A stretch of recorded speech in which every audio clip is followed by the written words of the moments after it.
কবি শঙ্খ ঘোষের হামাগুড়ি। ঘুমটা ভেঙে গেল হঠাৎ। বাইরে কি ঝড় হচ্ছে?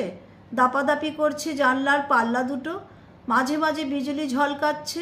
ফের শুয়ে পড়তে গিয়ে সেই বিদ্যুতের ছটফটে আলোয় মনে হলো ঘরের মধ্যে যেন হামা দিচ্ছে কেউ।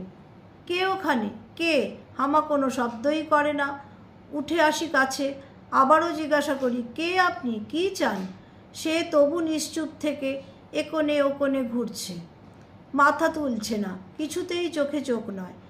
কিছু কি খুঁজছেন আপনি? শুনতে পাচ্ছি। খুঁজছি ঠিকই, খুঁজতে তো হবেই, পেলেই বেরিয়ে যাব নিজে হেঁটে হেঁটে। কি খুঁজছেন? মিহিস্বরে বললেন তিনি, মেরুদণ্ডখানা। সেই মুহূর্তে বিদ্যুৎ ঝলকালো ফের। চমকে উঠে দেখি একা নয়, বহু বহুজন একই খোঁজে হামা দিচ্ছে একোণে ওকোণে ঘর জুড়ে।